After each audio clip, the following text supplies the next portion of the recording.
Bonsoir à toutes et à tous, et bienvenue. Nous sommes le 25 novembre 2025, et le monde tourne plus vite que jamais. Nous avons deux histoires majeures pour vous ce soir, apparemment sans lien, mais profondément connectées.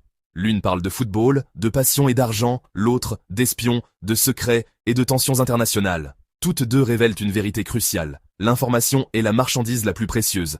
Qu'il s'agisse du droit de regarder un match de football ou d'un secret d'État, quelqu'un est toujours prêt à payer un prix élevé, ou même à enfreindre la loi, pour l'obtenir. D'un côté, un scandale autour de la Coupe d'Afrique des Nations, ou CAN 2025, menace d'empêcher des millions de fans d'Afrique francophone de regarder les matchs. Pourquoi? Une guerre acharnée pour les droits de télévision. C'est l'histoire de la cupidité des entreprises contre l'amour du peuple pour le beau jeu. De l'autre côté, les services de renseignement turcs ont démantelé un réseau d'espionnage sophistiqué qui aurait travaillé pour les Émirats arabes unis. Ce n'est pas l'histoire d'espionnage de la guerre froide de votre grand-père, c'est de l'espionnage moderne, ciblant les industries de haute technologie et utilisant des outils numériques pour voler des données précieuses. Alors, qu'est-ce qui relie un tournoi de football en Afrique à un réseau d'espions en Turquie? Le contrôle. Le contrôle de ce que les gens voient, de ce que les gens savent, et des secrets qui sont gardés. Restez avec nous alors que nous déballons ces histoires. Commençons par le football. La Coupe d'Afrique des Nations est bien plus qu'un simple tournoi. C'est une fête d'unité, de fierté et de passion. Mais pour la CAN 2025, un nuage sombre plane sur la célébration. Des millions de fans dans les pays africains francophones font face à un écran noir télévisuel en raison d'une bataille pour les droits de diffusion.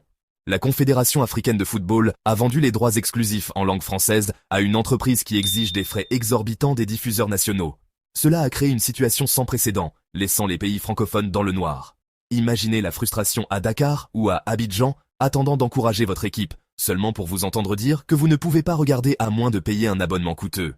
Le football en Afrique a toujours été le sport du peuple, accessible à tous. Cette décision menace d'en faire un article de luxe. Plus de 150 millions de personnes, dans plus de 20 pays, pourraient être privées de regarder les matchs sur leur chaîne nationale et gratuite. Cette décision de la CAF, perçue comme privilégiant le profit au détriment des gens, a suscité l'indignation. Comment un tournoi censé unir l'Afrique peut-il finir par en exclure la moitié? Au fond, cette lutte concerne l'âme du football africain. La CAN a toujours été une expérience culturelle partagée, diffusée sur les télévisions publiques, pour que tous puissent la voir.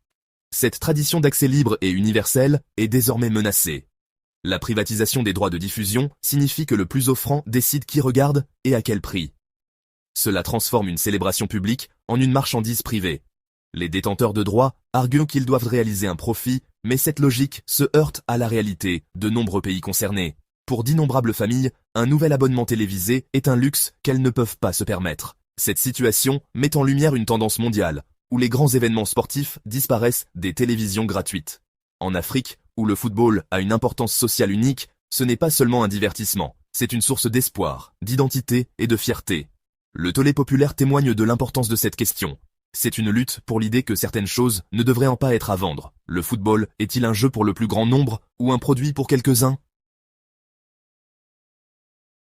Face à cette situation, les chaînes de télévision nationale d'Afrique francophone ripostent. Les diffuseurs publics de plus d'une douzaine de pays ont formé une coalition pour protester contre les frais exorbitants. Ils affirment qu'ils ne peuvent pas justifier de dépenser des millions pour des droits qui ne coûtaient qu'une fraction du prix il y a quelques années. Cela a créé une impasse tendue entre les diffuseurs publics et la CAF. Les diffuseurs accusent la CAF de trahir les fans et d'abandonner sa mission de promouvoir le football pour tous. Ils soutiennent que la CAF a une responsabilité morale de garantir que le tournoi soit accessible au plus large public possible. La coalition a menacé de boycotter entièrement le tournoi, laissant la CAF avec un désastre de relations publiques. C'est un jeu risqué. La CAF et son partenaire commercial vont-ils baisser le prix ou risquer un blackout qui ternirait l'image du tournoi? Cette révolte est importante car c'est une rare démonstration d'unité parmi les médias publics contre le pouvoir du complexe sport industriel. Si les diffuseurs publics l'emportent, cela pourrait envoyer un message selon lequel l'accessibilité populaire du sport est non négociable.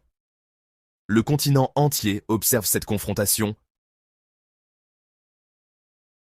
Donc, nous avons un conflit majeur sur qui contrôle ce que les gens voient. C'est une bataille pour l'information, pour l'accès. Maintenant, changeons de sujet pour l'espionnage international. Nous passons d'une lutte pour les droits de diffusion à une lutte pour les secrets d'État. Le lieu change de l'Afrique à Istanbul, mais le problème central est le même. L'immense valeur et le pouvoir de l'information. Tout comme les entreprises se battent pour le contrôle des médias sportifs, les nations s'engagent dans une guerre clandestine pour les données stratégiques. L'histoire implique la Turquie et les Émirats arabes unis, deux puissances régionales avec une histoire compliquée. Récemment, ils ont essayé d'arranger les choses, mais derrière cette façade diplomatique, un autre jeu se joue. Les deux histoires révèlent des tensions sous la surface de notre monde globalisé.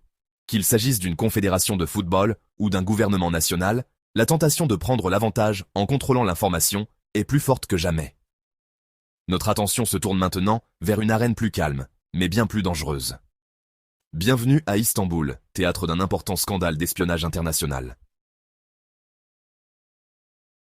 Voyons comment ce réseau d'espions modernes fonctionnait. Les suspects utilisaient des outils numériques, créant de faux sites web et des profils de médias sociaux. Ils contactaient des cibles avec des offres d'emploi alléchantes, souvent pour travailler dans le Golfe. Le processus était subtil, commençant par des questions normales de candidature. Ensuite, ils sondaient pour des détails sur les projets et les technologies.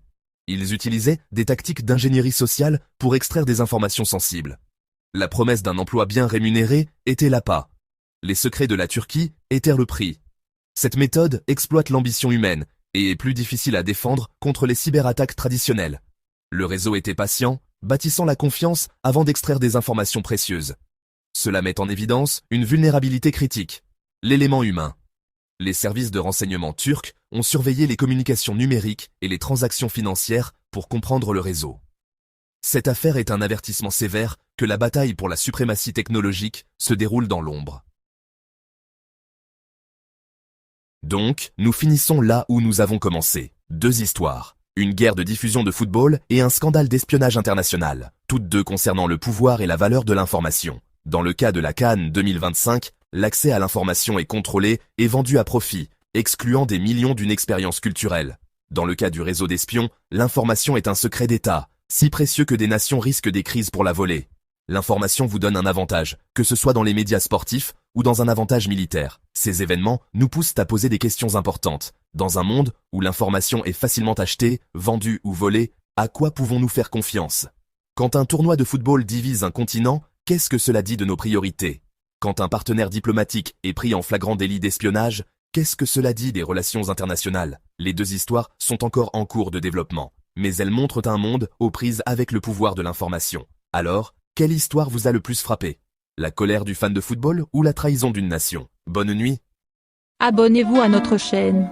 Cliquez sur la cloche pour rester au courant de l'actualité algérienne.